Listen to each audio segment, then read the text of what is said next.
What is missing right here? If you saw my gear video this year, you know that I have this wide angle lens, which is the Tamron 17 to 28 millimeter lens.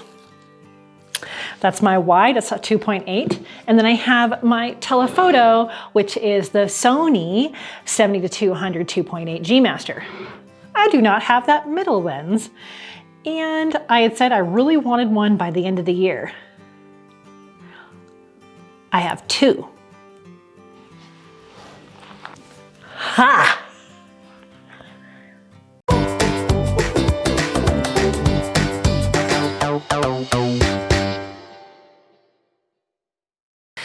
Monique Renee here, a photographer at Silver Paw Studio, and on this channel I empower you to tell all of your tales with tales through photography and videography. I just finished filming a video about this studio light, the Godox UL150, and Bailey joined me for a moment there. In that video, if you didn't see that, I'll link it here. I promised that I was going to tell you about these two lenses. I rented these two mid-range lenses. What I've got here is the Tamron 28 to 75, 2.8, and I have the Sony G Master 24 to 70, 2.8. And I wanted to rent both of them to find out which one I really want. So you get to go along with me as we try this. Hi, bae. Which one do you think I should get? Neither one of them have cheese, so there's that. Do you want to come up here? Okay. So Bailey, with the lick test, can you just tell me, and then we don't even have to record a video. If you want to just choose which one, that's the expensive one. What about this one? Bae, what about this one? Maybe? Yeah. She doesn't know either, so we're gonna have to test these. Because I did the video and I know now that I can work with Bailey in the studio with my studio light, the Godox UL150, we're gonna have Steve come in and we'll test both of these. What I wanna know, most people's biggest complaint about these two lenses is that the Tamron only goes to 28 at the widest, where the Sony goes to 24. And a lot of people find that to be a deal breaker. They need that little bit of extra reach. And I have to say, if I'm doing indoor real estate type videos, yeah, I'd probably want that. Or if I was doing a lot more video work or still work in smaller spaces, that extra 4 millimeter might make a difference. I don't think it's gonna make a difference to me, but we're gonna find out. One of the other things is the size and weight difference, as you can see right there. And I need to be able to have this on my gimbal. So can my gimbal take the weight of both of them? I also, looking at the build quality, I'm not a general reviewer, and I think I've had Tamron and Sony lenses. This is a Tamron, this is a Sony. They're both good build quality, even for pet photographers. So build quality, I think they're both fine. Image quality, we're gonna find out. Distortion, I wanna make sure that it's not as distorted as this one. What's nice is that this Tamron ends at 28 and this one starts at 28. So for wide angle end, I have already the wide angle Tamron. So I'm good to go there. So I just want to test distortion.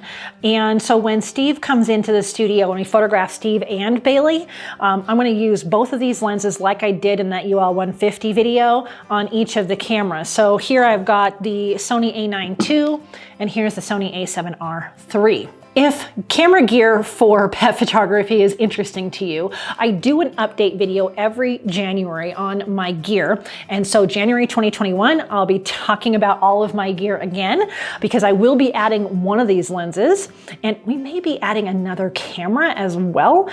So I'll have a lot to tell you then. And then if you're interested in video gear, I'm doing an entire series on all of my video gear. And if you're looking at me going, but Monique, I'm a still pet photographer. Trust me, at some point, somebody's gonna ask you to do video. So you don't wanna miss any of this content. So make sure that you paw that subscribe button and ring the notification bell. All right, I think I've told you everything I wanna test. Do you want to be in another video? You do? Okay. Steve and Bailey are on their way to the studio right now. I've left the purple backdrop up. We're using the Godox UL 150, and I've put a reflector on the other side that I'll show you. And I've got the Sony 24-70 on the Sony A9 II, and I have the Tamron 28-75 on the Sony A7R III, just so I have them handy right next to me and I don't have to swap out lenses. I also plan on taking these to the shelter this week. I'm excited to photograph Steve and Bailey. That's just gonna be fun. And then you all get to see these lenses in use too, and kind of which way I'm gonna go. I should be almost here. Hi! Hi, everybody! Hello! All right, hi, honey.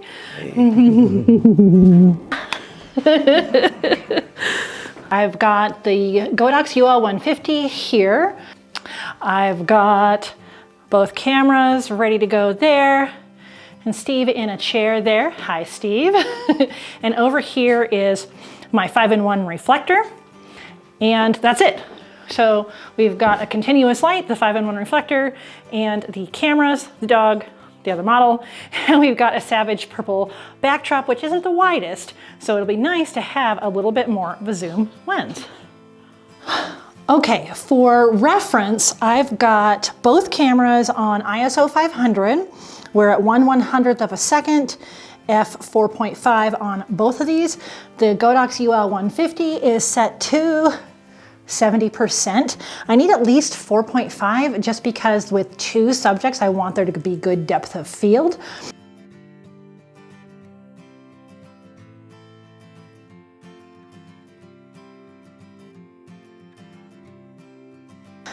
Yeah, so I don't have to be all the way across the studio to use this like I do with the 70-200. All the way zoomed into 70 is awesome. 75, sorry, this is the Tamron, the 75. All right, now we're gonna switch over to the Sony 24-70. Come on, babe, come on, honey.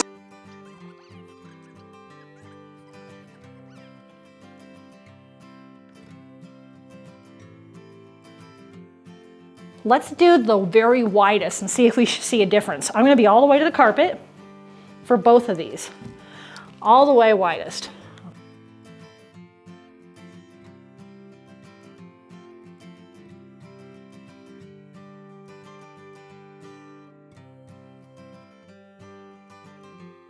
So far it's a tie. I think both of these lenses are doing fine. We've got the Sony at 70 mil.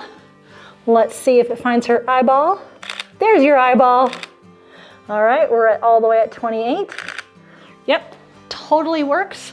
The animal IAF works on the Sony. Tamron, let's take a look. Hey, good job. That was at 28 mil. Now we're gonna go all the way into 75. Good girl, good. So the animal IAF definitely works at all focal lengths on both lenses. So we've got that. Let's see how distorted each is.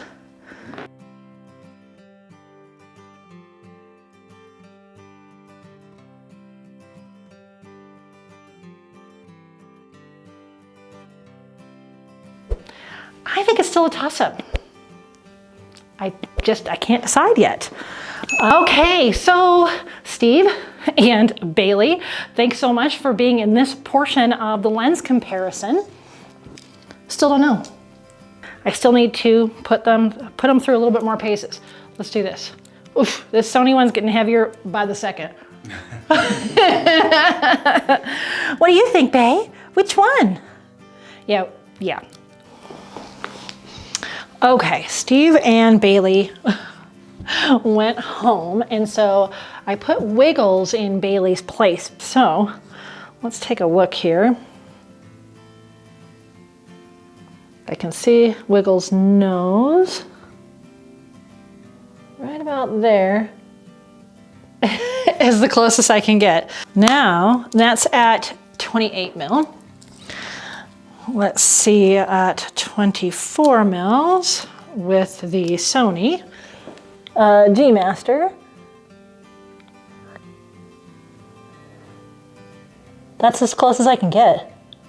So the minimal focusing distance is pretty far. So right there, his nose is in focus. You can see that's his whole body. Now with the Tamron, all the way out, we'll get to his nose. Closer, closer. Like I can almost touch his nose. That's the difference, everybody.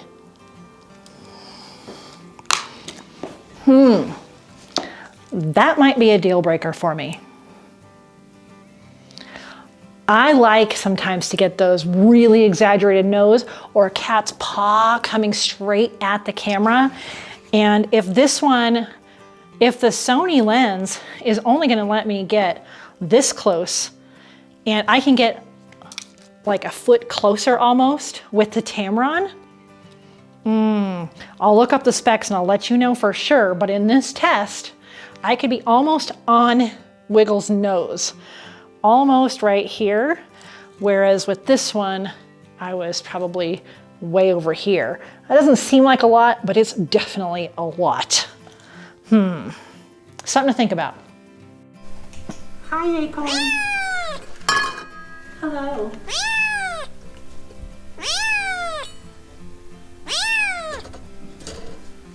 All right, we're with the kitties right now, and I've got my flash set up, my table set up. Let's see what we can do with the Sony 24-70 here, the cat rescue.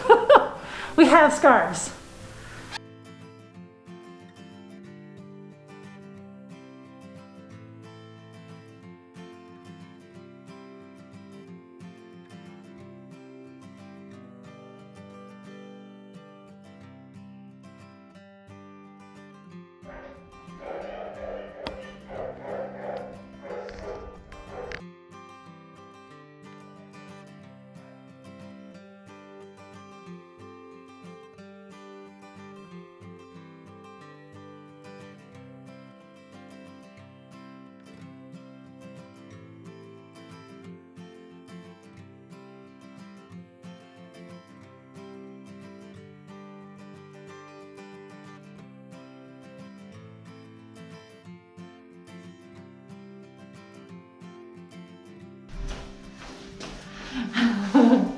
Okay, so I was all over the map, 28 to 75, the whole thing. And this room isn't huge, but it worked.